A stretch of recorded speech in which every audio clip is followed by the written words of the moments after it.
All right, everybody, how is it going today? Welcome to Gaming Over 30. Today, we are having one of our very first interview type questions and really podcasts of this whole thing. So, you are the first guest. Everybody, my name is DuShaun Williams, and my first guest today will be Laura Williams, who just happens to be my wife.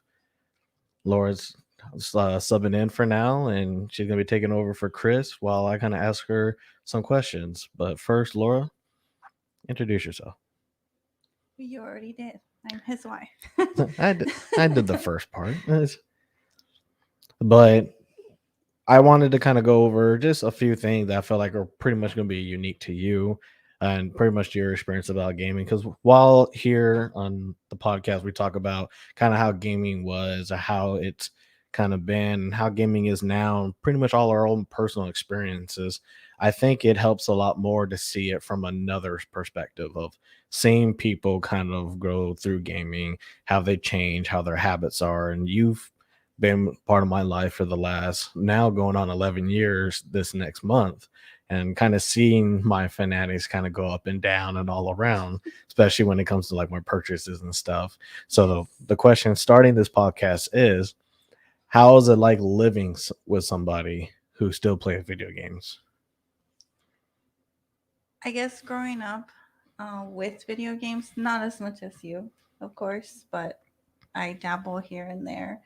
It's actually been interesting to learn how much I missed um, from where I just fell off a little bit on video games to when I met you, how much stuff has come out and how much more games and different type of games there are out there. So it's been a learning experience. It's been interesting, and it's not like I don't enjoy watching you play games and you showing me how to play and getting a little frustrated because I just don't get it very fast. Mm-hmm. But it's been pretty interesting and exciting to see everything that comes up.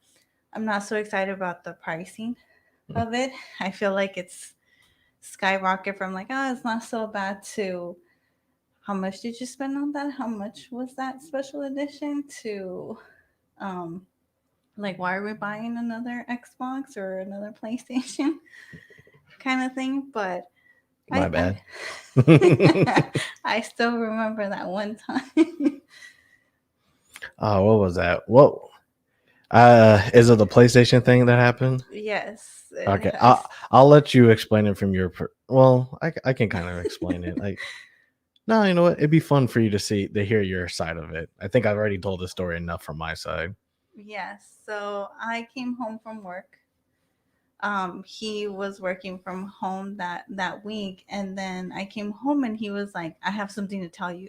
And he seemed very like nervous to tell me. So I was like, something happened.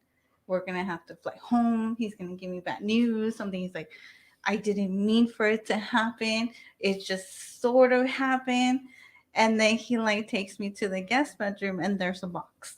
And I was like, what's this? He's like, well, I accidentally also purchased another PS4.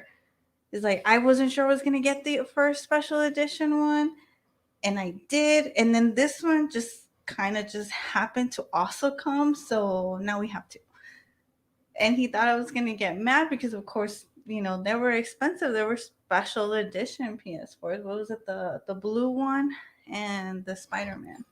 Yeah, it was the Spider-Man Limited Edition one, the red PlayStation 4, and then it was the Millennia Edition PS4 for like the clear blue one. And I could just see in his eyes because he was not going to return one of them. He's like really making his case to be able to keep both of them. And I think you had one of the black ones too, no, right? Well, I had the original black Yes. one. That's the one that we had currently owned, but we don't own anymore. Well, no, that was a compromise that we would sell that one so you can keep both the special editions. That was the compromise. Well, yeah, I mean, there was no reason to have three PlayStation 4s. It was already crazy enough to get like two PS4 Pro because they were both pros, I believe. Mhm. And that's what was the whole point, was just kind of just upgrading to the Pro. And then it was just like, oh, like I didn't really expect for this to happen this way. I was really trying to go for one, and then we ended up going for the two. I No, just no, you ended up going for yeah. the two. Correction, I ended up going for the two. So to kind of say my side of the story a little bit, just to kind of for context, this was around when the PS4 Millennia editions were coming out. And there was only like a million of them or whatever that being sold. They were hard to get. There was a few that I tried to get, fell off, blah blah blah. And I was like, oh, I kind of really wanted the Pro to be one of the new PlayStations. So after a while, it was like this was the time that I think also Spider-Man was coming out, and then they had Mhm. released an actual special edition Spider-Man, which was like a really nice red, like console with a nice controller to go with it, had the Spider-Man logo on it. So I was like, as a compromise, I would go, get that one. And then I think not too long after I had made the purchase, and I think it was a Best Buy purchase, I had to go to Best Buy and go pick it up. GameStop finally had one of the Millennium ones available online. And I was like, wouldn't it be crazy if this payment went through? And I was like, oh, let me see if I could try to get it. I have to get on the credit card because I didn't have the cash at the moment. And it was, yeah, it was like, okay, the purchase went through. I had to do the whole like, had to get this controller, I had to get the whole The shebang. whole, It was yeah, the the controller, controller, the the headphone, headset, the that the thing that kept camera, falling yeah, the off virtual the camera, TV. and yeah. So I had paid for all that. I was like, it's probably I'm probably gonna get a cancellation on this, and I ended up getting the confirmation, and then it was like, oh, and we're shipping it to you, and UPS was like, hey, this actually is coming. Probably want to be at home today. And it came in this big old box, and I'm just sitting there looking at it like, okay, this is the real deal. It actually did come. I don't know, uh, but it was hard because it was like at the time I was like, I already saw how the Spider-Man looked because I already took it out the box. Then I saw how this one looked, and I was like, these both look great. And then you start doing those gymnastics in your head, like, I mean, I have more than one room with more than one TV. How do I do this? I think this will work out. And it was just kind of like, but yeah, this is a lot of money. And I think I'm a little bit over $1,000 in and, trying to buy both consoles. So I was like, I will have to come clean eventually. I might as well be the first one to do it rather than her finding out. And that's kind of like, at that point, that's when your story started. It was just like, babe, didn't know how it happened, but it did. And congratulations, we have two pieces for it. You But wanted to keep all three. You're like, we'll have one in well, the. Yes, no. I you. like I was planning on selling with the other two. It was kind of a given to sell the first one at that point. No, you Like want I you. needed to make the money back somehow. I needed to pay for one of them. You were like, one goes in the bedroom, our bedroom, one goes in the guest bedroom, and one goes in the living room. And I was like, no. That was how everything was set up at the moment. It was temporary. It's not like I had a buyer right then and there. It wasn't until like later until we actually got it sold. It took a while for me to get that PS4 sold for a decent price. For at Yeah, least to be worth it, because I because was like, GameStop was like not giving you anything for it. yeah, no, and it wasn't even there wasn't even a point at that point to kind of go to GameStop for it because it was just kind of like, well, GameStop's not It going to give was me a like lot of money. Like even it though was games, like 115 that they wanted. yeah, it It wasn't a wasn't even lot, half of what. and I think I ended up selling for at least 350 Mhm. or just enough to kind of cover a lot of what I already paid and all that. So it worked out. Not like it was like a big setback or anything. It was just something that we paid, but it was just that was the one time that I was like, huh, I don't know what to do with this situation, but my impulse to say, don't go the other way. Oh, you're already all in. You're like, if you're gonna hide it, I wasn't gonna find out. Like, hey, where did this red thing I, come from? I might Hey, I where's might the have gotten blue? away with it for a good minute, but I was like I really don't. I didn't want to deal with the anger later, so I was like I was not about to just not do it. I guess that's the best way to say about it. But yeah, that was probably No, one time where like I had like a big impulse for like a game console and stuff, mainly because it was just like, oh, like I wanted to get this game console and everything. I Oh, like both of them. Both of them look nice. The blue one's my favorite one still. I still like that one the most. I still like the PlayStation 4 more than the PlayStation 5. the look of it. Yes, I hate the big bulky white thing that just doesn't fit anywhere. It's just it's a nightmare to find furniture for. Yeah, and they're supposed to be So coming out with the Pro for that one too, but I haven't seen anything how it's gonna look calm like. yourself down. Calm yourself. Well, I mean, I got some other important things I want to buy, so like I'm just kind of happy to have for one of the first people to have the PS5 because I know there's still some people about to be like 2 years, and some people still don't have a PS5. You have the dog to thank for that. Do Cause it I? yes, remember we're all waiting for the PlayStation. This was in our was it second apartment? No, third apartment that wasn't so I mean it wasn't like shady, but it wasn't so concealed. So Hmm. this came from Walmart, right? The one that we got was from Walmart, I think. I'm not sure if it was from. No, I maybe because I think we had gotten two, and the second one was because it was for Patrick. Mm. They But both came to my house, and one of them I think came from Walmart. I think that was probably Patrick's. The other one I think came from Best Buy. I just remember they left it at the front Oh, it door. was Walmart because I had to go pick up the Best Buy one. Yeah, and they Yeah. left it at the front door. They didn't knock. They didn't do anything. It wasn't until like the dog was just kept barking at the door and smelling the door. And we're like, "What's wrong with you?" And then we opened it. It's like, "Oh, there's your PlayStation." They ain't even bother knocking. No, I and it's always when we order something that just seems to be just over $200 that they're Yeah. just kind of like, we're just gonna put it out here, no cover label, sometimes not even in a box. The box itself will just be like this, and then the thing that's supposed to be for. And I think that was a lot of time where like we've gotten since we've been in Dallas. I think we just Really? gotten a lot of packages where it's like this should have been in a locker or something. Something should have been on here that says, "Please do not leave this at the front door," or at least go to the people in and make And sure they're there and sign off on it. and that apartment had lockers, so and big lockers, so it's not like they needed to leave it. And yeah, but I mean, you had a lot of expensive stuff delivered that I'm just like, if we weren't home, this stuff would have gone missing.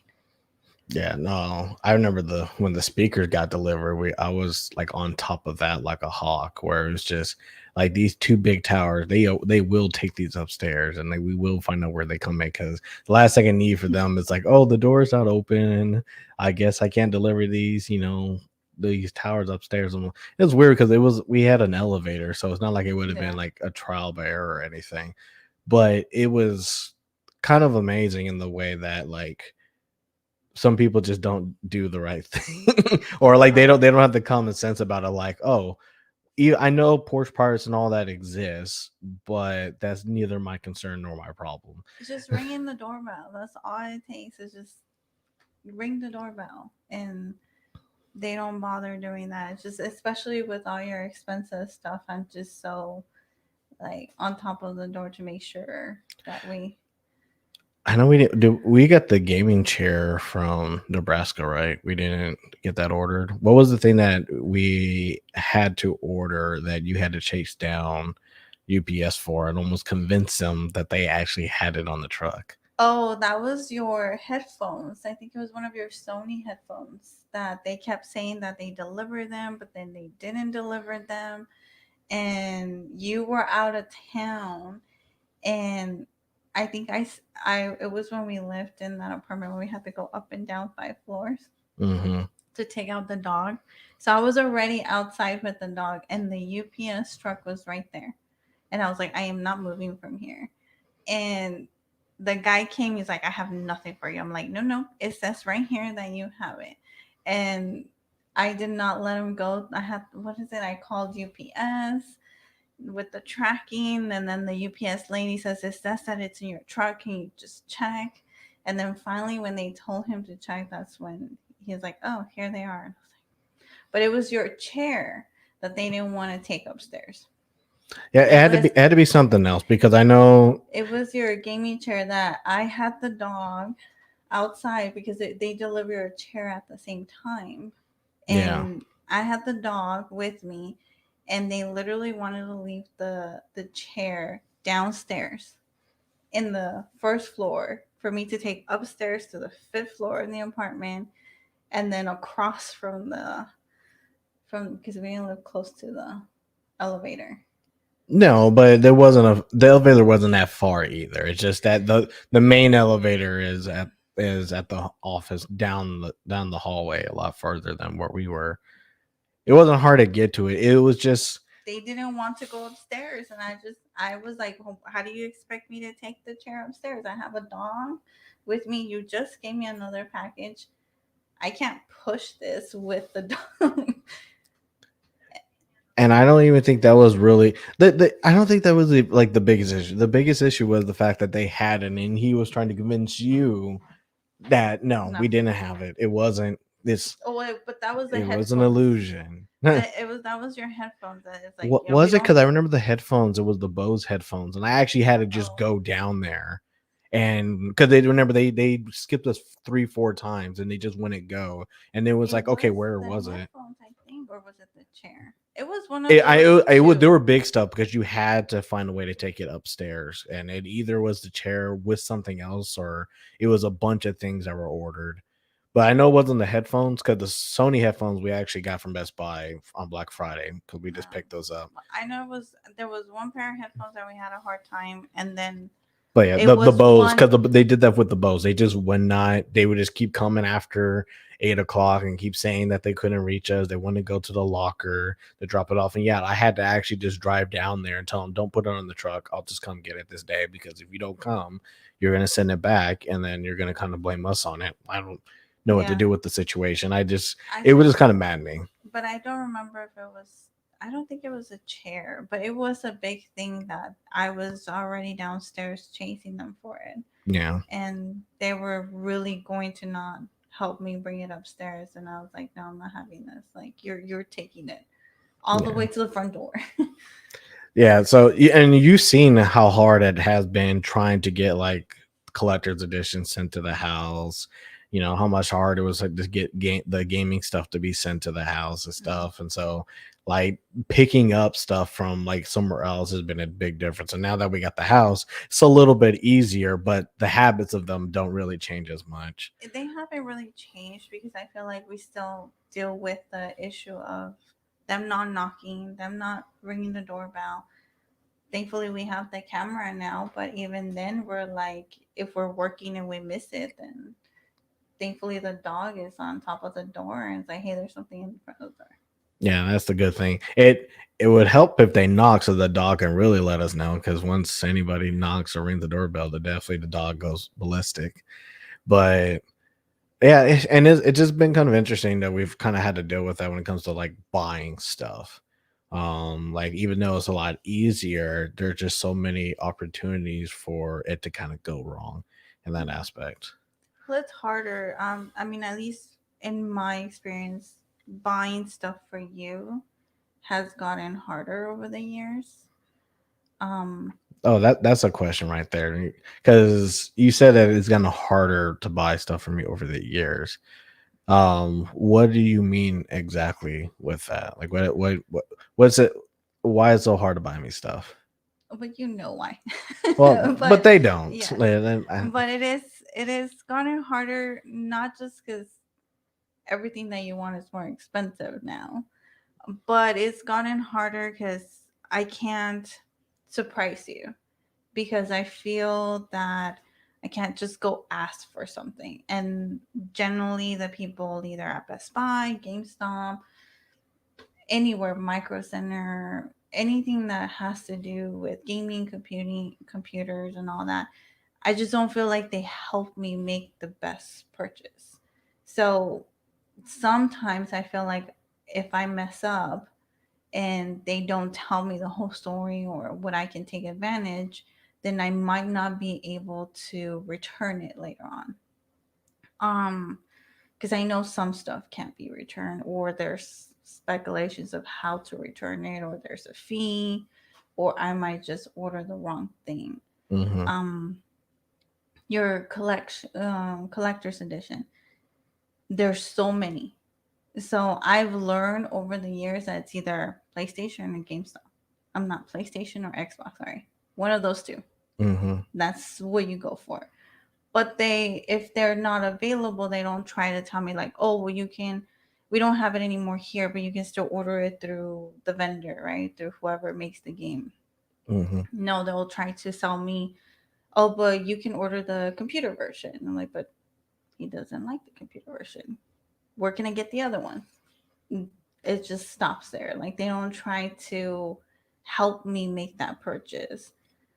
Um, controllers. The controllers, you, I've gotten pretty good at taking pictures or screenshotting what you show me, so that way I know. And even though I show people like, hey, this is what I'm looking for, like, no, they don't make that. Like, I'm showing you a picture. Like, I'm literally showing you this is what I want. No, you're mistaken. This is what you want. It's like, no. And it's been so interesting because how you say it that way, because I know we can have a conversation about like how customer service is just up and down for a lot of different things. But like every time when you tell me of the trials and tribulations that you have to get like a one particular thing, it's always outside of just being straight up funny. It's always fantastically interesting that instead of trying to just say like, hey, it's out of stock, or let me look it up, you're like, oh, I don't see anything, maybe I'm just not, maybe we don't sell it, blah blah blah.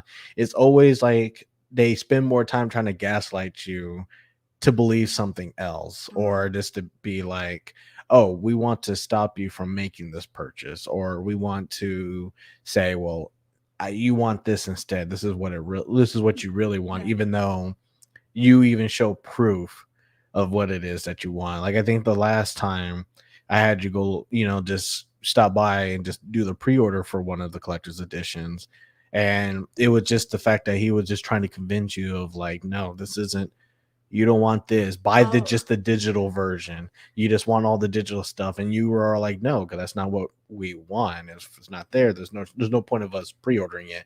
But they were still trying to get yourself to do other stuff. well, I got kind of a little upset because you would think they would want to upsell, but they Hmm. were really like, well, why would you want to pay $300 for that? Well, I don't really know because I don't really know what the collection is, but I know that's what you want. So I am trying to spend money here. Why are you underselling me? And I think the problem was that they weren't even looking Mm. at, or even looking up the product. They was just kind of like, oh, well, you don't want to buy that. And they didn't try to see if they had it. They didn't try to see if they had it in stock, or was like, because if they didn't have it in stock, that stops the conversation right then and there. Like, okay, well, I'll have to look at something else for now, or think about something else. It was the fact that they just didn't want you to even consider it. And Mm. then they were trying to push you to something else and just have you get that sell. And I would just, I feel like in some cases that's a little bit more disrespectful, just because it's kind of like, even if they were trying to tell you why it was a bad purchase, if they were trying to explain a way to kind of make you more believe that it was a bad purchase, or more like, hey, these are the kind of examples of other people were saying, I don't think it's really going to be worth it. Maybe you should probably tell them to think about it. We'll still do it, but you should probably rethink the purchase. Then I would at least say that they were trying to help you make an informed decision Yeah, on give the me the purpose. the pros and cons of like, hey, it's not just the price, but it's really not worth it. It doesn't come with the statue, it doesn't come with this, or if Mm, they were to tell me that, then yeah, I would probably think about it a little bit. But when they're really not giving me any information, um Best Buy, when I bought you the Elite controller, I mhm, didn't want to just buy you the black Elite controller. I wanted the Gears of War Elite controller. And Best Buy was like, no, you buy that controller and here's the accessories. I'm like, but that one doesn't have the cool scratch. That's the one I'm looking for. I'm looking for the maroon one. They're mhm, like, no, they don't make that. And I got really upset at that point because they just kept pushing the other one on me, and I was like, I I've seen it. I've looked at the pictures. This is what I want. And You're literally me telling me that it does not exist and giving me buttons. I'm like, I don't care about the buttons. I Mm-hmm. don't care to buy the button. It's not going to look as cool as the one that I saw. And that's the one I want to get him. So I just felt like, okay, well, I'll just leave. But they weren't really willing to say, we don't carry it. That's a special edition for GameStop. Mm-hmm. They weren't willing to say that, right? Because at least I would have given them the credit of like, okay, they're telling me that GameStop had that as a special edition, but I'll go back to Best Buy if I can't find that one and buy the black one. Yeah. But at that point, I'm like, no, you're just literally calling me a liar when I'm showing you proof that it does exist. So it was kind of like in a way where you were trying to, you were trying to buy something, and the story should have been like, well, I understand that you want to buy this particular thing. We don't have it, but I know, I think maybe if you go to GameStop they may have it. That's kind of what it should have been, but what instead was like, you don't know what you're talking about. That's a fake image, that's fake news, whatever it's called, and here, this is what you want, please take this and buy this. And I just feel like that was probably the worst. Like, I could see where that conversation could have still been helpful, but not disrespectful. And I hate the fact that it went to the like literally far left Mm, of the conversation. It was just straight up like, no. you don't like I we know more than you. You want the wrong thing. Buy this, or else it's not gonna what you're gonna buy. And I just feel like it's weird that they gave you an option, but they gave you an option saying that no, this is the only option. There's nothing else. So it just shows kind of like a lack of just being informed about what you were looking for, and them not admitting it, but them still wanting to try to save the sale. Yeah, and I just feel it's more of they don't want to, I guess. I understand that giving business to another competition, but it's sometimes it works to have that relationship with customers where you can say like, well, we don't carry it, Hmm. but you can find it, you can probably find it here, here, and here, right? It makes you feel better coming back to that store than them calling you a liar. Do you feel that, and I think Angel DCX put it out there, do you feel like it's because you're a female that they treated you like that? I hate to say it, but yes, like I understand that I come in not knowing a lot about the games, not maybe not knowing exactly what I'm looking for. It's called. That's why I'm good at taking pictures, screenshotting stuff, taking notes of what you say. But I feel like I still come off of like I really don't know the whole background or what I'm looking for, and they're not really willing to help me out. And they just take it like, oh well, she's a girl, she doesn't play games, so she doesn't really know. She's just looking to buy a gift. So that would do fine. And how many times do you feel like you kind of run into that when you're just either trying to get information about something, or you're just trying, or you actually like, oh, I'm trying to buy this one thing? A lot. I would say, and it's not just here in Dallas. Like I've ran into it in El Paso too. Um, but I do feel like I run into it a lot. Like and like I said, the more expensive or the more complicated the gift that I'm trying to get you is, I think the more I run into it. Hmm. Um, I was lucky for like that controller that I ran into a guy at GameStop that was like, "Oh yeah, I definitely know what you're talking about, but we're sold out. There's one that they haven't picked up." And he was like, "But if you want it, if they don't pick it up by, I think he gave me a time, like you would have to come and pick it up." And I was at work and I call him like, "Hey, did they pick it up?" And he's like, "No, they haven't picked it up." I'm like, I'm still at work. I explained that that I work down the street from it. And he's like, "Oh yeah, yeah, I know where you work.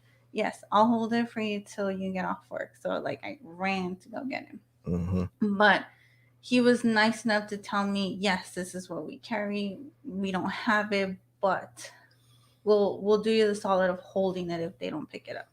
So there were in some cases where they do go right, and They kind of just say, hey, you know what? I know what you're talking about. It's just really difficult, but we'll see if we can work something out. And it's finding that person that wants to give that customer service, that understands that it's something special that you're doing and that you really want to, Mm-hmm. wants to help you achieve it. Um, your computer thing cover. Mm-hmm. The computer case. Yes, that thing. We call it a case, dear. That one was another person, but that was also an older gentleman that helped me just order it. They didn't Mm-hmm. have it. I stopped and everything at the store, and they didn't have it. And then he's like, "Oh no, don't worry, we'll just order it and have it delivered for you." And he was super helpful because he's like, "Well, what graphics card and what this?" And I was like, "I have no idea." And he just looked at me and was like, you should have probably asked that. I'm like, can you return it? He's like, yeah, he can return it. Just you're gonna have to give him the receipt. I'm like, oh yeah, that's fine. Mm-hmm. Well, but I mean, that was still at least then someone did help you out. Like it wasn't just kind of like, well, come back and when you know the rest of the computers because we don't sell just half baked stuff or something Which like I that. would have been fine if he would have like, look, we can help you if you want to get it right, but if you want to be accurate, this is what you need to ask. Mm-hmm. I would have been great with that. Like, okay, well, tell me what I need to know, and then I'll come back. Because it gives you what you need to know in order to kind Mhm. of make a more informed decision, basically. Yeah, your camera was a fiasco. Thankfully, you were okay to talk to the people at Best Buy for it. But that one was something that if they would have given me the information, I could have quickly texted you and asked you somehow, right? Yeah. The question. Because I think it was a lens. I mean that one it is hard because it was more of the fact that that was the one time they could have made more money and they just didn't even know about their own sales or promotions. Like they could have sold you more to gonna go with this and make it a full product, and they just like, oh well, I mean, here, take this, so you're done. We're done with you. We got the purchase, and it was just like you could have got another $50 to $100 out just by trying to get this all sell and stuff. And thankfully, when I went down there, they were still willing to give it to me and like explain to them that it was a gift. And it was like, I'll still pay for it. I'm not asking for it for free. But it was just the fact that you've been running this sale for so long and it's well known. And I just don't understand how someone can come and finally get their first camera or something like that. They don't have any other lenses, they don't have any other kind of things, they don't have SD cards. And this is the time that you don't try to upsell it. And And it's like that's so weird. it was like a what, like I think like you said, like $150 more, and I mean it wouldn't break the bank to pay that Hmm. for like, oh yeah, like I'm getting the camera that I'm supposed to get and plus blah blah blah. Sure, I'll do that, right? Yeah. But that was a perfect example of somebody like, oh well, she's just gonna buy it. Yeah. I'm not gonna try to sell her anything else.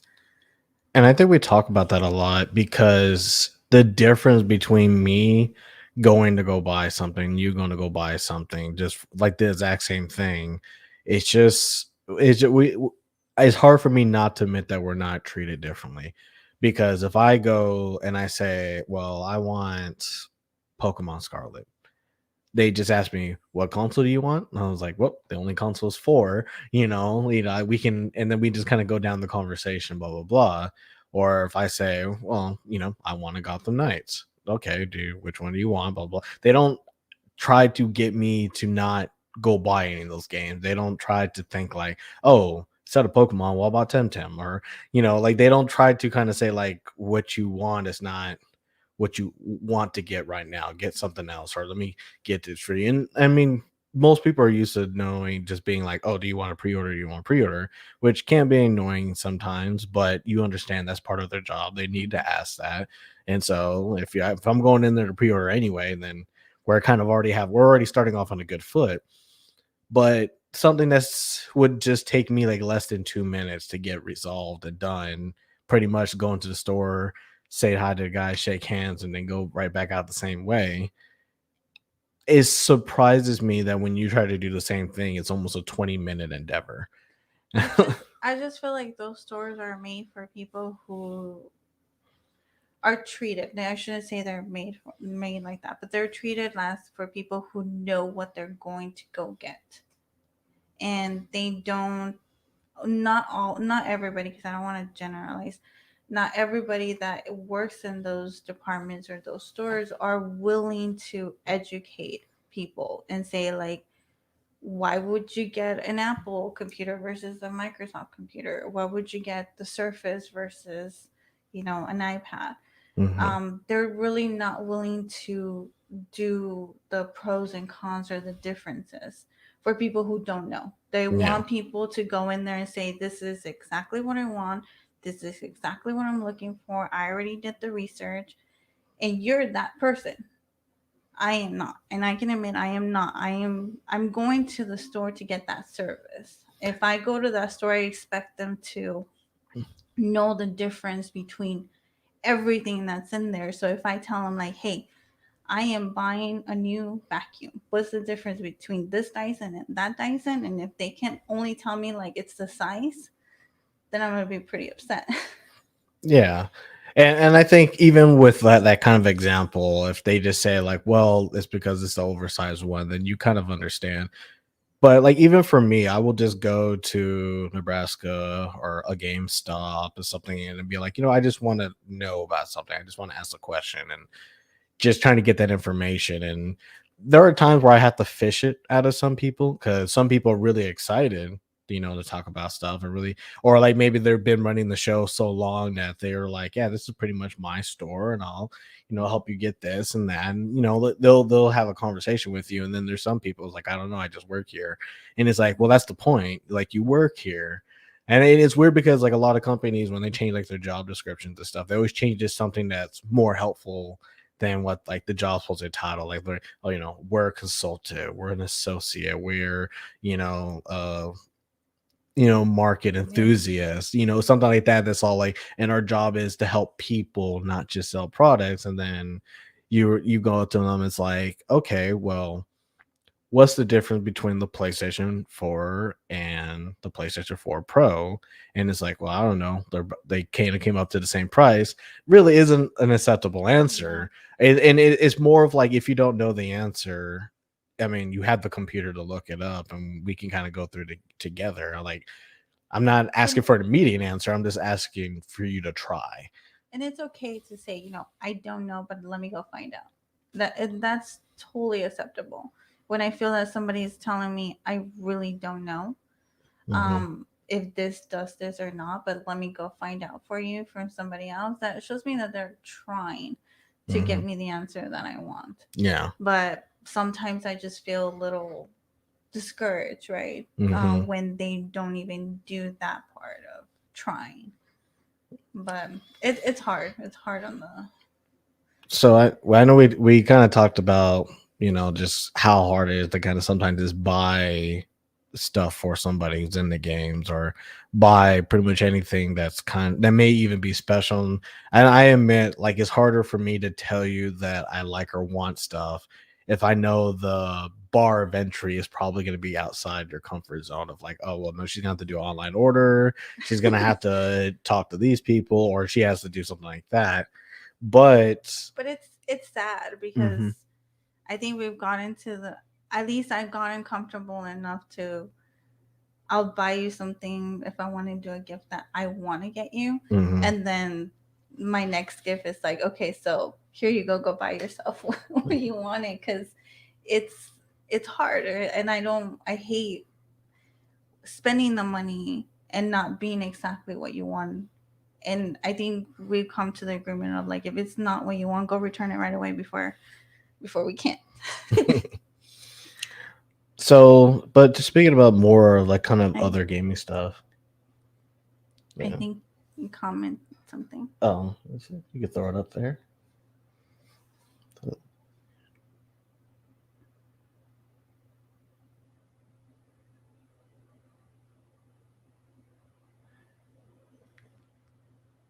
You did. Yeah. So, I mean, just to say this, it's fun to talk about something you enjoy doing, more willing to spend that time. If I have to teach you, it's more work, and I already don't want to be there. So, yeah, no, it's kind of just the comment on that, Mhm. which is kind of like, yeah, it's difficult when you're already starting off as like, hey, like I just trying to do a thing, and I don't really want to teach you to do the thing. And I agree, to a certain extent. I'm l I'm different in some cases because I've been on the customer side, and if it's about gaming, it's about electronics, then yeah, I love trying to teach people into it. But I was kind of like that before, where I tried to make sure that when people bought electronics, that it was something that they actually needed. Like if they were trying to buy something and I suggested against it, there was probably an essay that kind of followed after that. Mhm. It was like, nah, okay, I see what you're going on. I think you should try this because I think what you're trying to do may not fully do everything that you want. Here are some examples, blah blah blah. And I've done that for a lot of customers in the past. And I think in gaming, I feel like gaming is a lot easier because a lot of the times when parents ask questions about some games, a lot of them more care about like, is this game good for kids Mhm. and stuff. But like I've also gotten ones where some parents don't like know the difference between an Xbox 360 and an Xbox Series X or something like that. Of like, oh, I was trying to get this game for this, and then you just kind of remind them, yeah, like it's it's like I think I know what you're trying to get, but this is for the new console and not for the 360. 360 is this console. These are what these games work for that. So you got to make so the game that you're trying to get right now won't play. Instead of just letting him buy it and then him figuring out the hard way, and then him coming back and being like, well, it didn't work. It was like, well, yeah, of course it didn't work. It wasn't for your console, and you can't return it because you open it. It's good. It's great to catch it right then and there. It's great to be like, hey, It is, and and I understand like it's mhm, harder for customer service now mhm, because I feel like it's less like it's there's less people for like a department. There's less mhm, people to help or take the time to help everybody. Um, and then not all customers are very nice, right? yeah, So it's hard. It is hard, but I just feel like at some level there should be some knowledge of what you're selling. Not like that you need to know deep what you are, but it's very, especially when you're trying to sell something expensive, cameras, TVs, all of that. That it's worth taking the time to know. Like maybe if they don't buy this TV over here, right? They'll mhm, buy this one because I can convince them that it's a better TV, and they might be willing to spend that extra thousand, extra $500 because it is a better TV and it's a better sale for you that you're trying to make the sale. Versus them just going with the gimmick of like, okay, well, this is the first one I saw, yeah, but it's hard. I at least in my experience for the stuff that you like, it's gotten harder and harder to feel okay buying it. Um, I guess I've gotten used to making sure to ask the right questions. Make sure if it's not the right thing, I can return it. I can get a full refund. If I can't get a full refund, make sure it's a store that you'll be willing to buy other stuff in mhm, for. Um, so I think I've gotten a little bit better on judging what I can and cannot yeah, than when I first um, started getting you gifts. mhm. But yeah, your gifts have gotten more expensive. And it's hard for me to argue that because I think a lot of my interest as I grow older more evolve with the products that evolve with it. So I could kind of agree. I think we just now that we were got more exposed to stuff, I think pretty rapidly and stuff like home theater wasn't even a concept too much in El Paso. Like it's just there isn't a lot of examples of it. There's not a lot of people who do it. Like I had speakers and stuff back then, but I didn't have a whole dedicated room or I didn't see like an actually at home projector. And then we come to Dallas, and there's several stores that are trying to deliver and sell that experience. And then you actually see examples of it working, and what worked for gaming, what worked for only movies. And now it's all like, oh, shoot, I could be doing this the right way, and I've been doing it the wrong way the entire time. And the right way feels good. It's like, And you've gotten better at it too, because I think before, um, you wouldn't explain a lot of stuff, to me. I mean, I knew you like stuff and everything, but you wouldn't go as in deep to teach me for me to learn. And I think over the years, that's one of the things that has helped me, make better purchases for myself mhm, and for you is, all the stuff that you taught me what to do. I mean, home theater, like you said, that's something that, I mean, I'm not a big fan of. mhm. Um, but I've learned because it's something that you like. That this last time that we went to that event, I can hold a conversation with myself. Yeah. And it's mainly because, again, once we're actually exposed to it, like, I mean, I bring you along to the stuff so that way you are experiencing it, you understand kind of what we're talking about, you understand what's the hype about it, and you understand where some stuff may be a little bit too much. Like, it's a lot easier to have more nuanced conversations once I know you have like a basic understanding of what's going on. And like you said, like we had the SVS event, and you were talking to somebody who was a Best Buy employee himself, and kind of explaining him exactly kind of how the home theater worked and all that stuff, which is like right then and there to say like, hey, you kind of impressed another a Best Buy I associate, know, having you the know. conversations like TV versus actual projector and screen. I was like, hey, I can actually weigh in on this Yeah, and have an opinion that I don't feel like I'm lost, yeah. right? So while you weren't really going in depth yourself, a lot of times it's, a lot of times seeing is believing. So being able to just see like how the stuff play out was already helpful enough.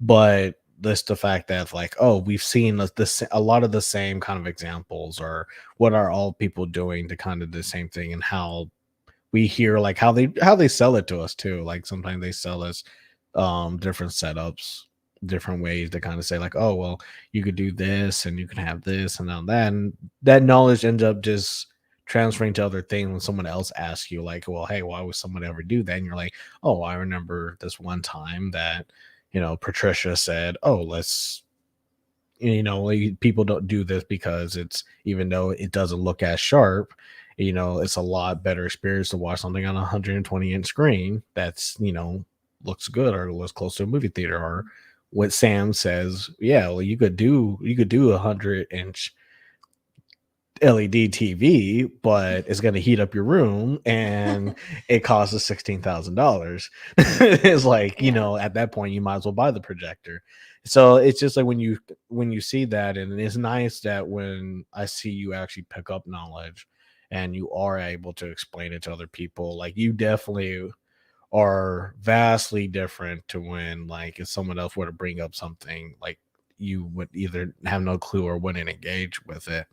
It's nice to say that, like, hey, you are picking up stuff, you are explaining it to other people, like you explain it to your mom and dad sometimes too, because sometimes they don't really understand everything that goes on, and I don't speak fluent enough Spanish enough to really kind of To explain. explain it. I don't even know how to explain some of the words that I say sometimes.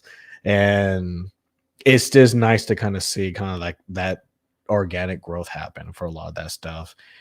At the same time, I still hate that not everything else around you grows, and they're not treating you like you do know anything. So I hate the fact that if you did go look up speakers or something for home theater, like you'll be like me and be like, okay, who do I find the most knowledgeable person? And then you just find the person that's just like, I don't want to be here. I only have to be here because it's a job. And so just if you don't know what you want, then come back when you do. Like I hate that you have to run into that. Yeah, and I guess I don't discount certain stores completely because I know, like you do, like you might not find somebody that you connect with that can teach you or that answers your question as great but Hmm. you keep going to the store, and then you eventually do find somebody and make that connection. So that way, moving forward, like you have several people that you text, several people that you call, like, hey, are you working today so that I can stop by? Hmm. And it helps build that relationship for you to keep going to that store. And I mean, Nebraska is a perfect example. I mean, how many people that and you just keep going to buy stuff there, right? And they know that, sure, you might not make riches today, um, but you have in the past, right? And Yeah. you're constantly going back to them to make that purchase because you feel comfortable with them, that make sure that they're giving you the best answer. So it's like I said, it's customer service is up and down everywhere, and it's, I guess it just depends on who really enjoys helping people and learning about the product that they're selling. It's But it's definitely a roulette of who you how many people you got to get to the good one. mm, But outside of that, I mean, we talked about the craziness of trying to buy anything gaming related and stuff for someone who's in games. Do you yourself today consider yourself a gamer at all? it's kind of hard for me to say, like, I consider myself a gamer like you. Like, I like games. I like more games now than I did before. Um, but I've enjoyed gaming as a way for me to distract myself Hmm. of um, you know, if I'm gonna take my lunch, I'm gonna actually take my lunch and eat and not go back to work or work while I'm eating. No, I, you know, take my lunch, eat, and play something on my phone just to keep myself distracted and have that pause between work, and then feel better going back to work after my lunch, and feeling like I'm not like constantly stressed out about it. How was your experience before? Like you saying, like it's definitely different now, but how was it before when you were little? On like your exposure to games and stuff. Like, did you consider yourself a gamer back then? Not really. So I didn't necessarily grow up. I was a girl, and with Mexican parents, so they didn't really consider like video games as a girl, something that girls did. So it was very hard to convince my parents to buy me a Game Boy. I think the first thing they bought me was a Nintendo 64. And that was only because my cousins were staying with us and they were boys. So Hmm. they would play the games with me Hmm. as well. But it wasn't necessarily that it was mine, that it was for me. The first like console that was mine, it was just by myself, was a Game Boy. And that took me forever to convince them that it was yes, it's a Game Boy, but it doesn't mean it's for boys. It's for everybody. Hmm. And then they even got me the wrong game because I wanted Mario, and they got me Wario. I still remember it. So I was like, "This is not Super Mario." Like, well, it looks the same. I'm like, no, it's not. And then they got me Pokemon, which I hated. I hated Pokemon. I was like, I don't know what to do with this. I just keep walking around, and nothing happens. So when you're young and you try to game, it was just always like you were running with into a lot of blockage and stuff. Even after you got the console, it still seemed like it was hard to really dive into something that you like because either A, you weren't really getting it, or B, it was just kind of like, yeah, I'm not really getting this game. Like I don't understand the point. Yeah, it's mainly that. I think when my brother got a little older, they got him the GameCube, Hmm. so that was kind of fun to play with him. But I think that was like a really big gap of like playing video games. We didn't never had like a PlayStation or an Xbox at home for us to play. So that was something. But at that time, I didn't work. My parents didn't make a lot of money, and they didn't consider it something that girls should be doing. Hmm. So it was until I was older, like mobile games were something a little bit more um stuff that I access. And that's why I would like to ask you, like, how's gaming different for you today that you feel that you can jump into it more? Because I know the game that you play right now on your phone, that's a game you totally found yourself. It wasn't something that I suggested for you. It's definitely something I probably wouldn't have played, but it's the fact that you do stick with it. You do pick it out here and there. And I think it's not the only game you play either on your phone.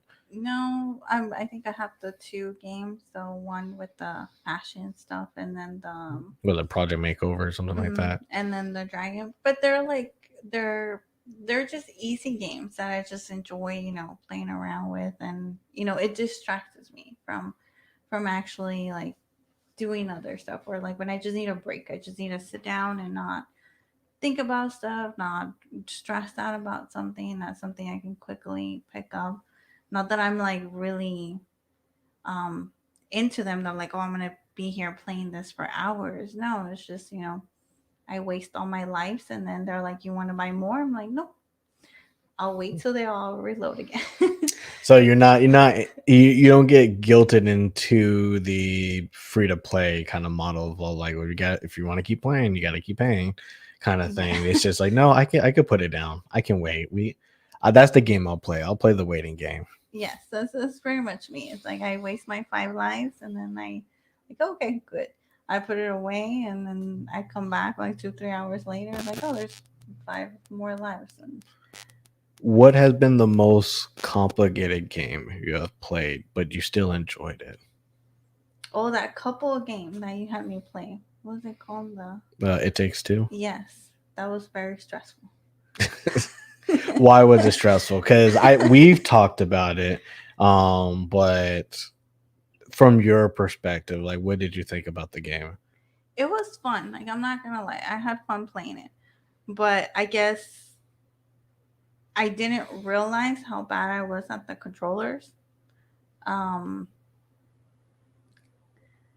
as much as I thought. It's not just like going. It's not like before. Like like there's moving up and down and then jumping up and down and everything. Like the whole thing. Like you have to keep running and then jumping at the same time. Mm-hmm. Um, that all that was a little bit stressful. Of or like pressing the things in the back, the bumper stuff. That was also stressful for me.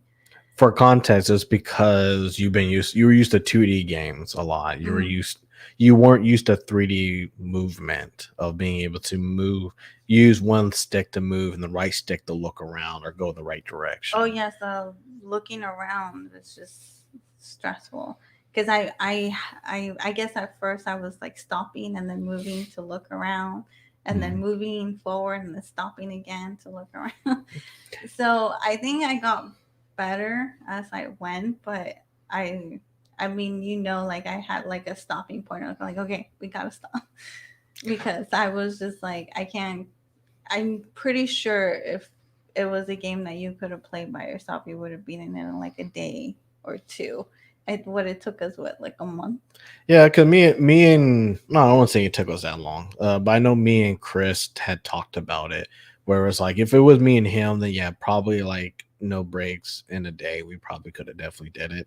Just because to us, a lot of what the game was asking you to do was pretty simplistic, or like it's not. We play so many different games where it's like what they're asking us to do isn't outside of our comfort zone. It's well within the center, if anything, but it was a very interesting thing to see someone else actually pick up those games, and the hardest part that they had was literally moving around into the world.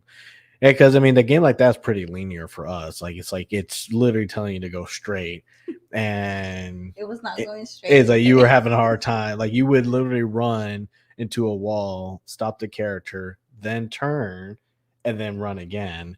Like you, it's like you would keep doing that to even catch up, and it's like you could just do this, just move around, and it was interesting because it was like You were gonna say it was funny. yeah, it was still funny, but it was very interesting because watching somebody get used to a certain level of gaming, it shows the gap between when you were playing console games and when you're now playing console games, because even you when you said you got the Nintendo 64, it probably wasn't actually Super Mario or Legend of Zelda or those games that were really popular around that time. It was probably something still more 2D that didn't really require the 3D motion that much. Mhm. And I know me and Chris on the podcast talk a lot about, we played GoldenEye around that time, shooters, all kinds of games that came out for that. And to see you kind of jump into it and be like, I have absolutely no idea what I'm doing. And it's like, okay, well, it's a good thing this game seems like a really good tutorial for how to play games. And I do it, it agree. it was because like everything, I feel like every stage was a different type of game, which Yeah. was nice to see all the different types of games that there's. I really enjoyed the fighting one. I really love what they did for that because for someone who didn't know how to play games, it was literally like a crash course on how to play every single game. It's like you want Street Fighter, boom, Street Fighter. You want Dungeon and Dragons, boom, Dungeon and Dragons. You want a shooter, why not? Racing game, we got it. It was finding ways to interact with a lot of stuff and I thought it was kind of funny that they made you the girl character do a lot of this stuff while the male character was supporting a lot of the stuff. But I think they did it on purpose because I think they did it because most women won't be as good, right? Hmm. I'm not saying that ever because I'm sure there's people that played this game and just in one day Yeah, just played it. breeze through it. Yeah, Yeah. unlike me. But I think they did it in the sense of like, well, out of the two, who will have the hardest time, right? Hmm. And who would actually learn from it. And I think, yeah, like I'm not sure I would have been able to do the male character. It would be Hmm. interesting for us to trade and see how we do in it, but it would be harder 'cause I know I would fail you at like the stuff that you were supposed to do for me Yeah. because it was just like the timing. It's like unless you have the timing correctly, it's just I will say that I think when it comes to the male character, a lot of times you feel like the male character kind of sits back to let the other character do stuff. At other times, it's like, no, you're not that good with the controllers to be able to pin those stuff on the wall yeah. that way. Like, and it's not Because auto it's all, aim. yeah, because it's all timing. Like you have to time it exactly, Yeah. and I don't think I would have been able to. Yeah, I think that would have been a lot more stressful, like to have you be forced to do that while I'm trying to jump and it's like, no, it's not ready. Laura, hurry up. And you're like, I'm trying. Like, I think maybe it was just a luck of the draw that we did that. 'Cause I think it was only twice that I had to like help you through your part. Oh, it was But always the jumping thing. I yeah, it hate was it when was it. always something where it was like click click, and then we were already done with what it was, which was funny because like even the concept of double jumping, where you were like, I didn't know that was the thing in games, like the I double jump. the stupid double jumping. I never got it. It's just like I'm doing the double click. You're like you're not doing it right. I'm like yes. It's all like well because it was all like you were waiting like 2 seconds every time to hit the other button. It was like no double jumping is double jumping in the air, not one too. But like I said, it was very more fascinating, kind of funny in a way to kind of actually see that kind of happening in real time, and how I'm not sure if the game really understood that that was going to be the case, but I think it did a really good job of really having the game help you experience gaming in a really different way while also being supportive of each other. And so the question I do want to ask you on that is, did it make you feel like you could play more games after it was done? More games like that, yes. I would. I don't think I would feel comfortable playing some of like the games that you do. Um, I still would have a hard time with like Uncharted or Assassin's Creed, like all of those. I would have a hard time doing all the maneuvers that you Hmm. do. I would have a hard time. I mean, I still enjoy when you let me play and just walk around as I please, but Hmm. I'm always it's always in a part where like if I die or fall and die, you're okay. I die. But That's actually a pretty good thing. I kind of want to, because I shown you videos from girlfriend reviews or whatever, right, about backseat gaming and stuff. Mhm. Do you enjoy backseat gaming at all? Like, do you enjoy being in the same room? I'm playing a game, and you're kind of just there watching. I do for certain games. It has to be a game that is telling a story that I'm interested in. Hmm. Uncharted, right? It was a one that I've always liked watching you play. And I really enjoy helping you with the puzzles. Like, oh, why don't you click there? Why don't you try there? And I mean, I don't know if I do help you or not, but I Hmm. still enjoy it. And I enjoy doing the story, right? Watching Yeah. the story with you. Those I do. Um, the other ones where um it's like it's a group of people and then you turn a corner and then you fight certain um monsters and then you turn another corner and you fight other monsters and then you turn another. I hate Hmm. those. It's like they only have like 5 lines of words and that's all they repeat constantly in every turn. I'm like, well, we're never gonna get to the story. It's like it's been like battle after battle and they say the same stuff over and over. Yeah, and it's funny because I realize when it comes to like a regular JRPG, those are ones that you really don't like because it's like you don't, and I kind of see the reason because it's like, well, nobody likes to watch somebody exercise, and it's a lot of times I feel like that's what kind of an RPG is. It's like, oh, if I'm not trying to go to the end to the story part, then I'm just really there, just like oof, oof, Oh, oof, I hate, you I know. hate that. I hate you, and I don't know how you don't get annoyed. Like I mean, I do get tired, but it's like but you when still have the volume on. I would assume you would just like put it on silent so you don't hear them say the same well, no, thing. because for me, that's what keeps me engaged. Like I know the last game that you saw me play was Tales of Arise when they were kind of like that. But like the stuff that they were doing and how they were conversing with each other was like to me the only way they can make that like the battle seem like it was just somewhat interesting if it felt like characters were actually fighting rather than people waving sticks. But they were Yeah. saying the same thing over and over. Sometimes, but it was more randomized. Like for me, it was enough to where it was like one person's yelling at another person, or one person's trying to high five, and the other person say, "Shut up and keep fighting." Like we're not done yet. It's one of those things where it's like you appreciate the effort that some of the developers do to try and make it seem less mundane. Yeah. I think in that case, it's like even though because the game was so long, it's kind of like well anything gets mundane if you're doing it for 100 hours, you know. Well, and like I said, your other game that you play on your phone, I know you had me do those battles and stuff while we drive sometimes, and I'm just like I don't see how this is funny. Just click, click, click, click, and then there you go. Click, click, Mhm. click again, and there you go. Yeah. And which I understand, like since you're not really kind of doing like a lot of some of that when I ask you for help is like I literally can't touch it.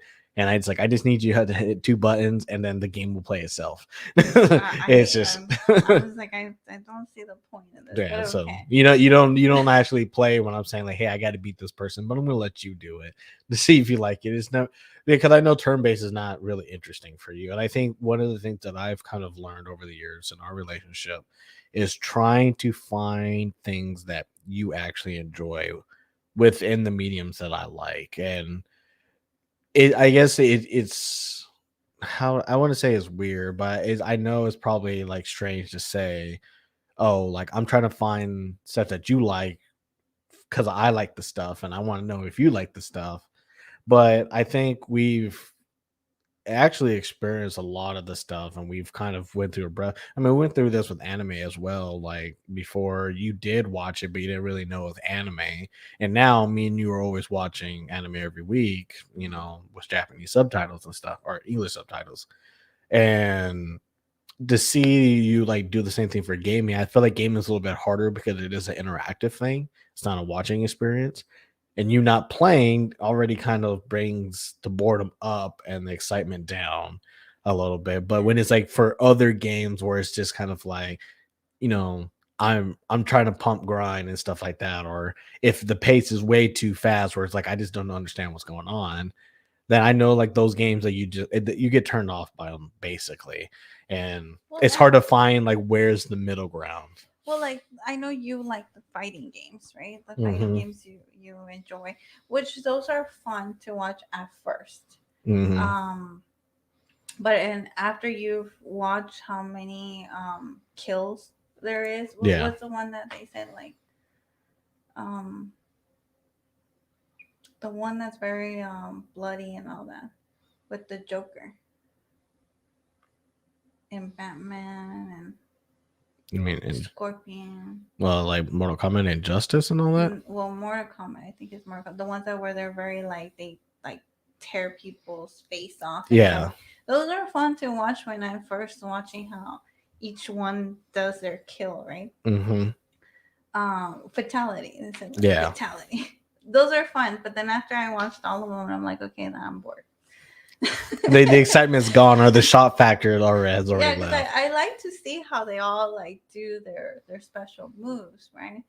But then after watching all of them, then it's like on repeat. Then I'm like, okay, I'm ready to move on. But yeah, I have to have a story for me to be engaged and be good to watch. But I mean, sometimes you also like keep playing Mm-hmm. past hours, and then you have to. I'm like, oh, you kept playing and you didn't let me watch the story. I was I was surprised that you liked stuff like God of War, especially like the latest edition of God of War.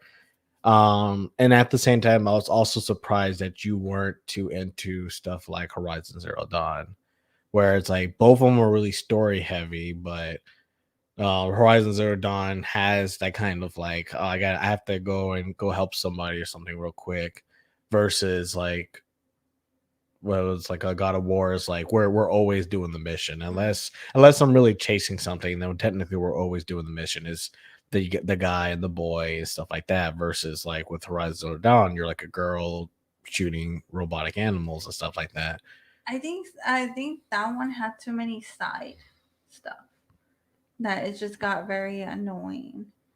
Um, and then like I felt like it took forever to beat the machines. Mhm. And I think in that one it was more of like I did enjoy the story, but there was too many like side stories that just didn't go anywhere. I'm like, okay, well, so we did all of that for that. Like we didn't get anything out of it. Like, okay, like that's kind of sad. Mhm. Um, what was the other one that was like that? Um, I mean, recently, was it like the more like anime looking one? the samurai one was something like that too. Oh, Ghost of Tsushima. Yeah, that one was nice, but yeah, it was so many side stuff that like I had to keep asking, like, is this part of the main story or is this just a side thing?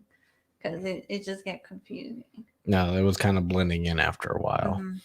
Yeah, that what I can understand because again, it's one of those. It's an interactive thing. Like if you're doing it, then there's a lot more for you to look for. Like in that game in particular, a lot of the side stories carried on depending on where you were in the actual story. Hmm. And if you didn't do the side quests, like I think some of the stuff technically wouldn't have happened, or maybe those people wouldn't be involved. So like while some of them were like very important, you would know less if you didn't do some of the side quests. Versus Horizon Zero Dawn, I can literally just not do a lot of the other stuff. I would just miss out on a lot of like equipment and stuff like that, and well, have your character become stronger because sometimes the game lets you know that you're not strong enough to be here. Yeah. And so like, okay, I'll do some side quests. So at least like I'm not just going around just shooting things until I feel like I'm stronger. I'm actually like, oh, go shoot these particular things and I'll give you money. And it's like, okay, well, at least I get money and hopefully like a funny interaction between this character that I just met randomly. I do enjoy the ones where you select what they're gonna say, and depending on what they're gonna say, it changes the story. Mm-hmm. I think Assassin's Creed had that. Assassin's Yeah. Creed with one. Well, Assassin's Creed, the later ones, Persona was the biggest one on that one, where it was like the interactions with the different characters was the point, and you had to say the right thing in order to get the right results. But those are fun when you let me choose what to say. Yeah. Well, like when there's no stakes, like because I know you'll say like, "Hey, so you should say this," and it's like that is not the right answer.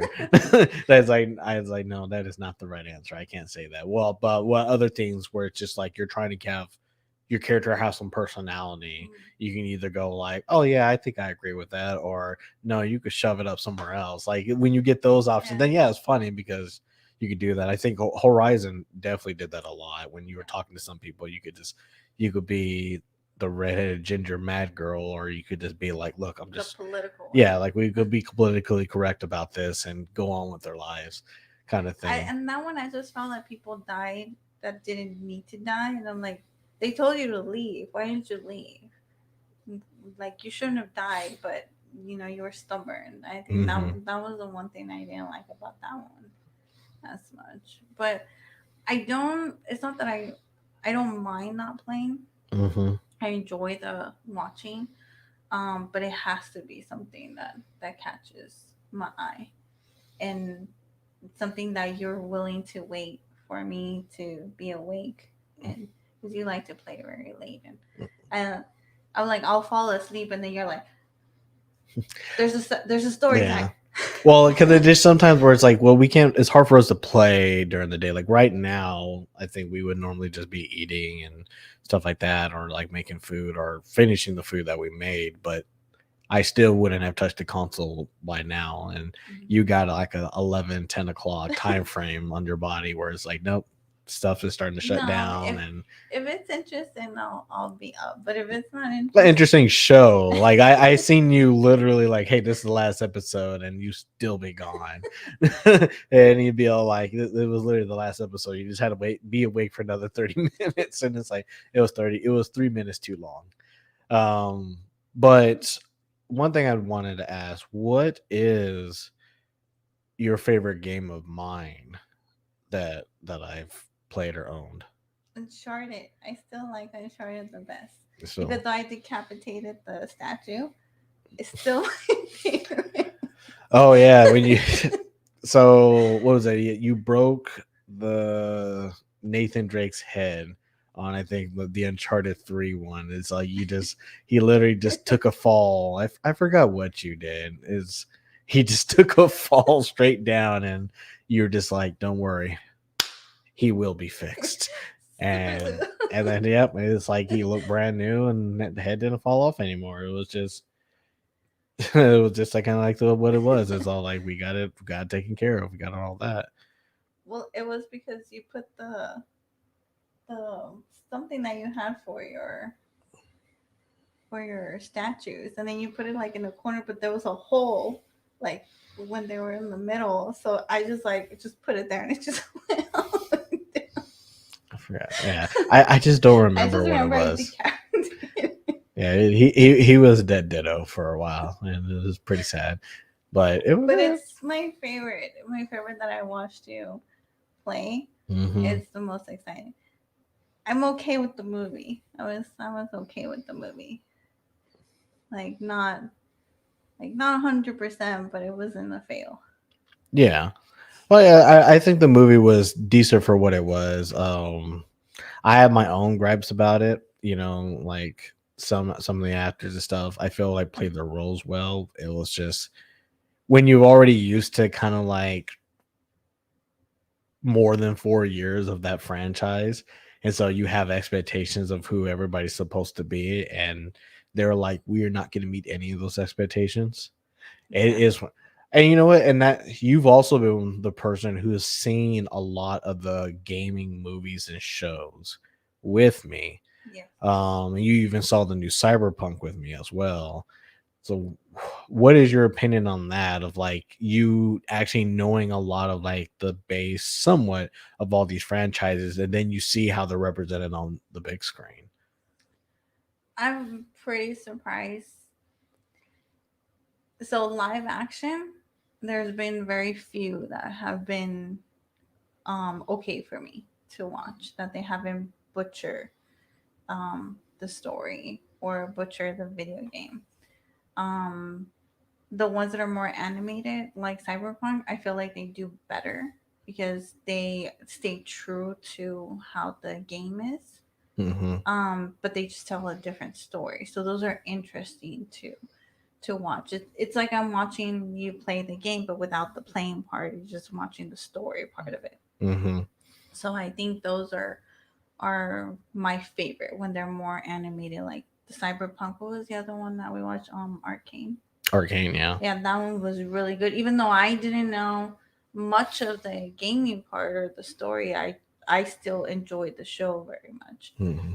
But the movies are very hard because if it's something that I really enjoy, like I was very hesitant on Uncharted if I was gonna like it or not. I mean, I like the actor, I really like the actor, but watching you play the games and how the games are, it's kind of hard to not have somebody that looks like that, right? Yeah.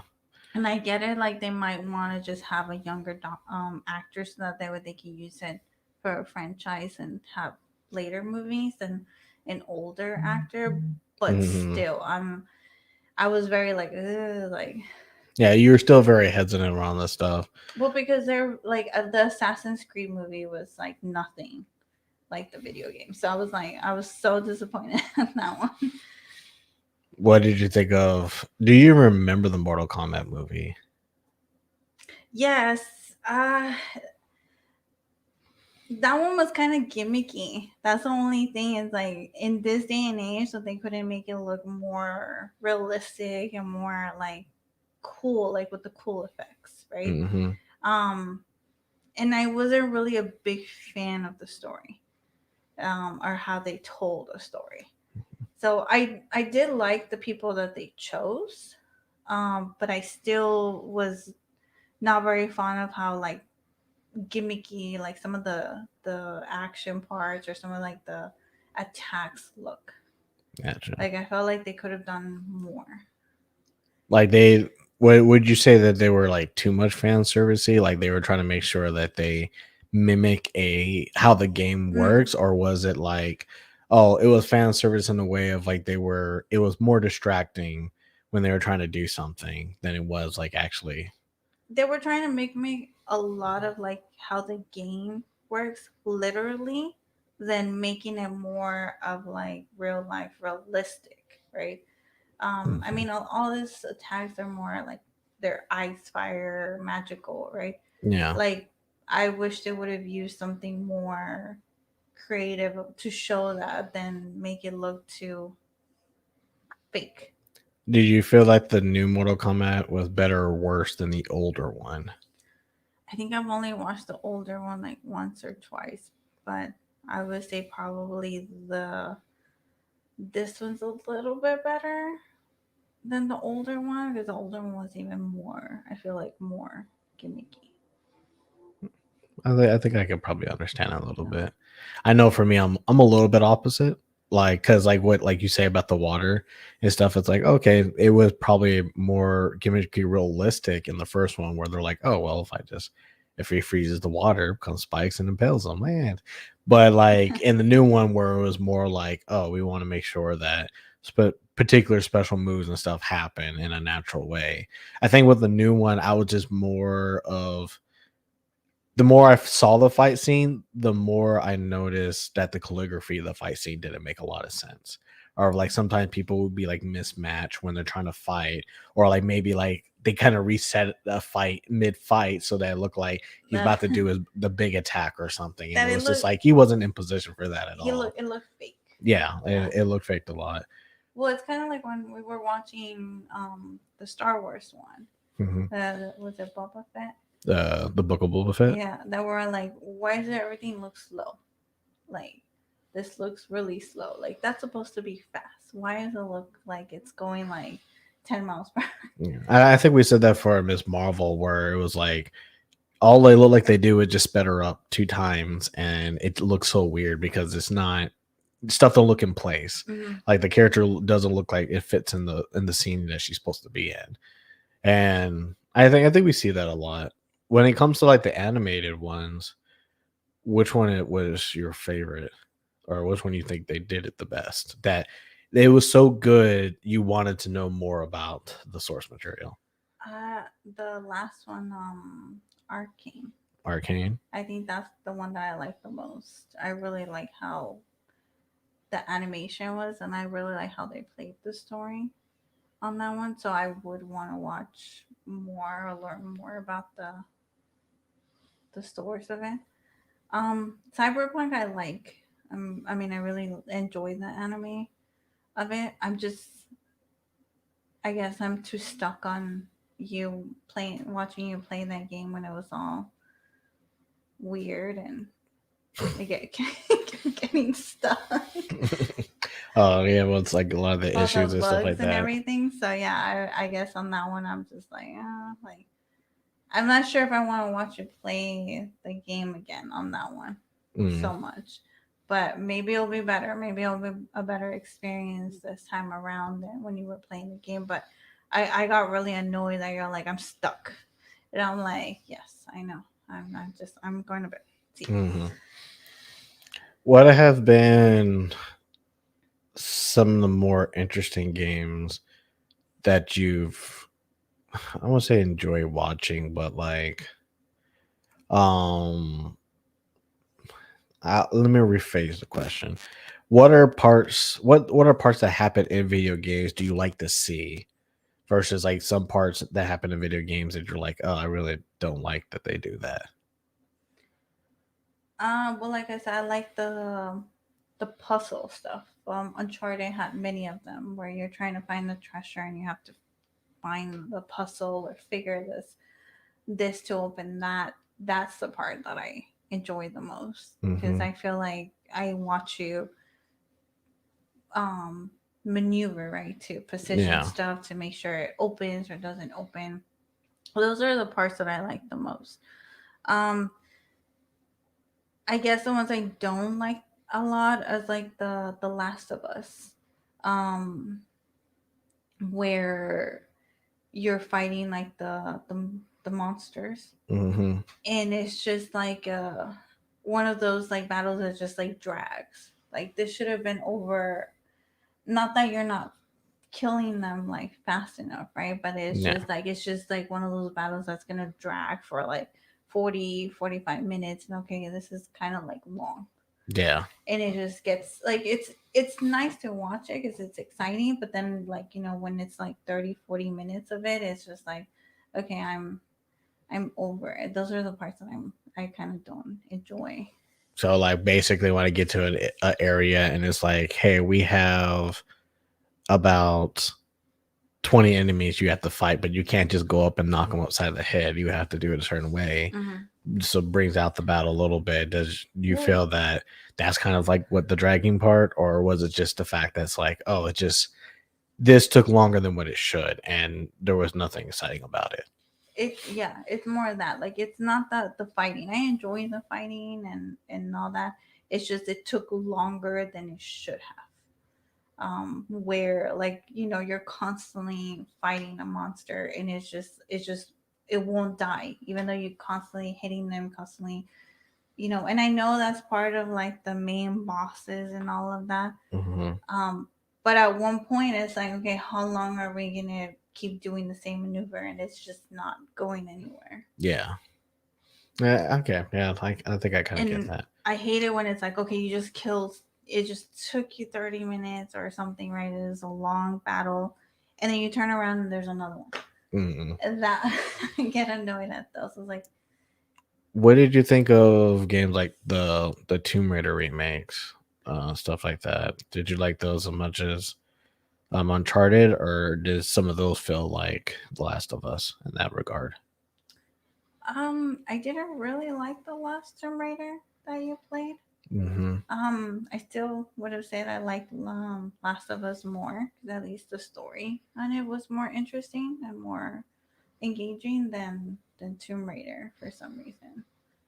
And maybe it's because I just didn't really enjoy how they did the game or how they made her look and everything. Hmm. I guess that's I don't know. The game just didn't seem like a new game, if that Gotcha. makes sense. Are Are you excited for the Last of Us like TV show that's gonna come out? I'm not sure.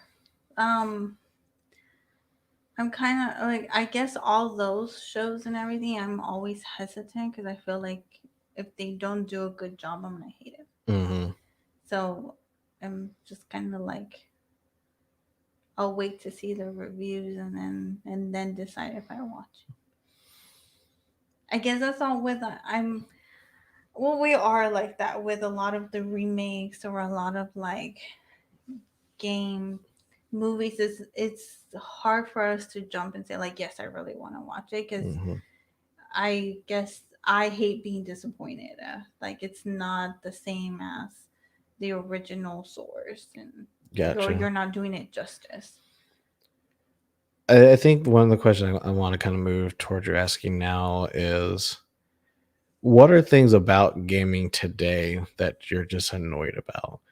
Because I mean, there's obviously some improvements and stuff, but as someone who's not really playing a lot of games, but you've seen how I interact with games, what games come out, how games are presented today. What are just some things that you see that's like, oh, I see that and it annoys me a lot versus times where it's all like, well, I'm glad this is starting to get better. Um, well, that's a hard question. I guess I would say like games that I don't feel like they've moved on. Like I don't see a point of still making the game. Like I feel like it's they're making the same game. Um, What's an example of that? I would say Pokemon. Like I don't feel like all the Pokemon games that you played feel like they're all the same. Like I don't feel like there's really a point in playing them when they're basically the same thing. Like I don't feel like they've gotten better. Like they might look a little better, like as far as the graphics and everything, but I don't feel like the whole gameplay has changed. Gotcha. So it's kind of hard to still enjoy it. Like that's a game that I can't watch you play. It's just you walking around. Gotcha. Yeah. Well, I mean that's more of a single player experience. That's Yeah. why it's good that it's on the Switch and stuff, because then I could just be in the bed or on the couch and play it. Like it's not something that I would put on the big screen, because then like even I don't get like the kind of enjoyment. It's like, I don't know, this shouldn't be on the big screen kind Well, of thing. yeah. Well, what about something that you really liked about gaming nowadays or that you've noticed?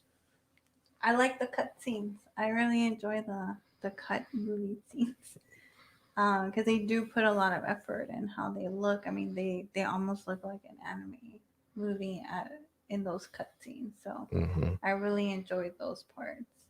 I don't think that before they had that many, or they look as nice as how they look now. Yeah. So I've enjoyed that a little bit more. Okay. Yeah, I think kind of getting to the end of it, and um mainly because we've talked about how difficult it was to buy stuff, how difficult it is to enjoy particular like games, or how some stuff may be a good block or whatever. What are, how I say, how do you like interacting with gaming now? Do you like the new options that are coming out, like cloud gaming, mobile gaming, VR and stuff like that? Do you like the fact that there's more ways that you can play today? Or do you feel like a lot of these are more just distractions, or they're just trying to get you to pay more money just in a different way? No, I feel like it's a good thing to have different options. Like it would be harder for me to say I'm gonna jump on the PlayStation or jump on the Xbox like you do and Hmm. enjoy playing like the game that I play. I feel like having it like in mobile just makes it for somebody like me that just wants, a 5-10 minute distraction. Um versus, being immersed for hours or to play something. It's a good option. It opens gaming to a lot of people. Mm-hmm.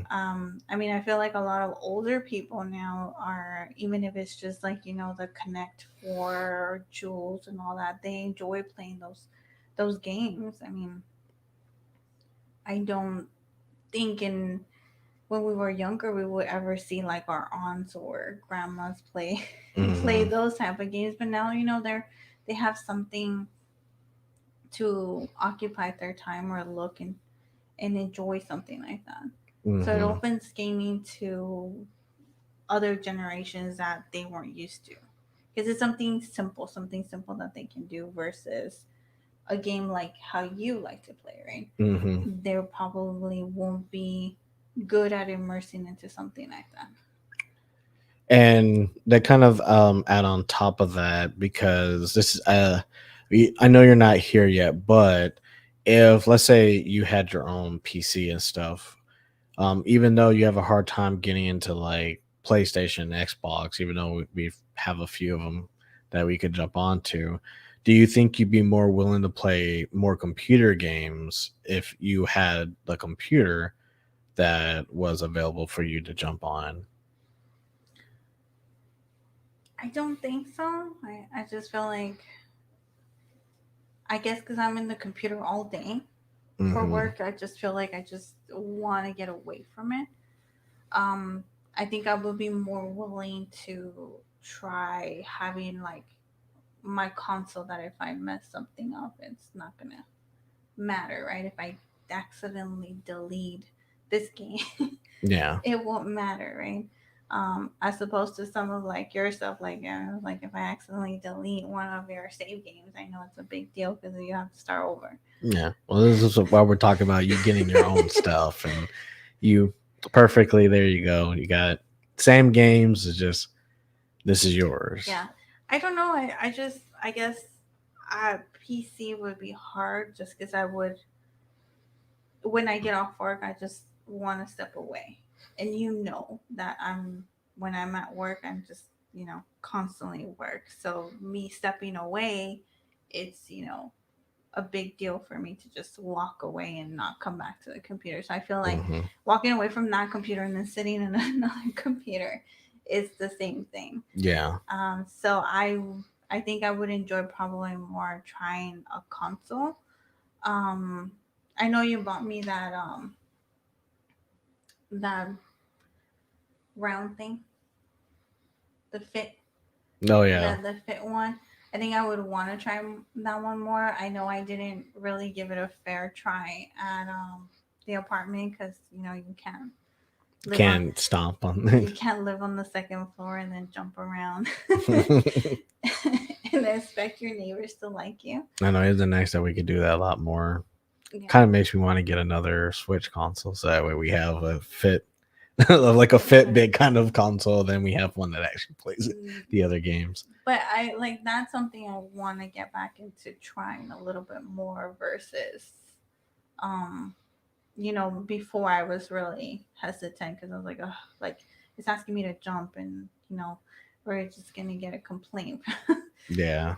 uh, from the neighbors versus now we have that ability to do that now. So I think that would be something that I would be more willing to try. Um, I would want to have a console that's mine. That if, like I said, if I delete something or if I, me, I don't like storing stuff and I just Hmm. uninstall stuff that I don't need. Unlike you, that keeps everything. Hmm. So You're like, of course I keep everything. I paid for it. yeah, you and your 100 tabs, and then I accidentally hit exit, and you're like, "Why did you close all of it?" What are, how would I say it? I know you like a lot of the gaming paraphernalia because I know right now for work you're using that same gaming chair, you're using my gaming headphones. I ended up buying you the keyboard for your birthday because it was just like you didn't want this keyboard particularly, but you wanted something similar, and we were able to hunt it down. Like, does that not want you to try more like PC gaming after you're already kind of equipped with a lot I of the know stuff? everybody at work thinks I'm a PC gamer. No, I just enjoy the stuff because it's comfortable. It's very comfortable for work. I love my headphones. They're mine. Mm-hmm. It's like the yours, huh? um, I just I feel like it's more comfortable than the ones that I got from work. So I enjoy, and you taught me this. I enjoy being comfortable and being productive. Mm-hmm. So my headphones allow me to be comfortable and productive because I don't have to be taking them off, putting it back on, taking them off, putting it back on. I don't have a cord, so I can stretch out and not feel like I like gink myself Yeah. back to the desk. My keyboard, I just love my, what is it called, tactical Mm-hmm. keyboard. It just, and everybody at work hated me because they could see me, like, you hear me typing like. See, look at you saying terminologies and stuff. So I enjoy that.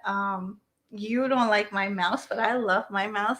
It just moves really It's nicely. not the mouse's fault. It's like you have the sensitivity up to Super Saiyan 3, and it literally just goes across the screen like I forget, you have it at least like 4,000 psi or something like that. It's It's just you're just literally awesome. just going like I can't see the mouse. I'm all like I know my eyes aren't this bad. I was like I normally can catch a lot of things, but Jesus Christ, this little thing is flying across the screen, and it's your screen's smaller than mine, and I don't understand that. But you're every time I tried to like help you fix something, the mouse is literally like it's already on this side of the screen, and like I didn't even see it move, and I'm like where is it? I just need a black background so that at least I can at least find it.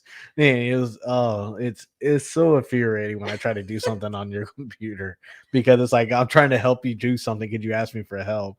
And I can't even hit the start button or like do something because it's like I do not know where I am. I but just it, have to just use the keys and tab until I found the right way. but for me, it's awesome. Yeah, like you've been using it for so long, it's insane. So But I feel like it brings like a level of comfort and productivity.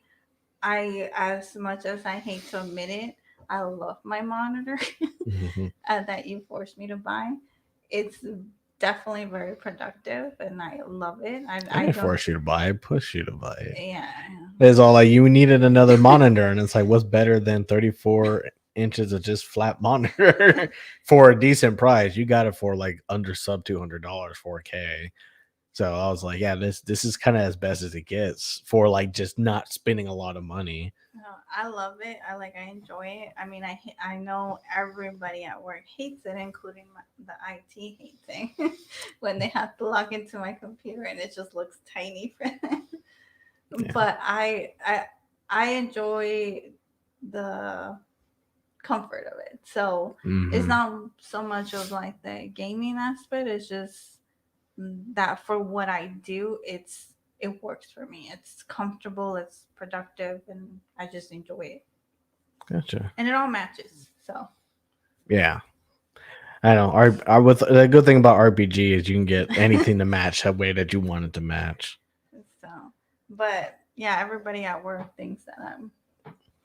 Well, now that I have to do the conference meeting, is like, is that a gaming chair? Is that a gaming headset? Like, Now all you need is just a bunch of big RGB lights in the background, the picture of Rick Ross Danos in the background, and I think you'll be able to good to go and kind of sell the whole thing. But but with that, I think this is probably a good place to stop because we'll definitely talk more after this. But I didn't think you would last this long as it did, and I think I probably still have more questions. But I think we could pause it yes. from here. It's already kind of later than what we normally go for it. All right, everybody, and I just look kind of weird to kind of see it at this kind of angle and stuff, but I'll try my best.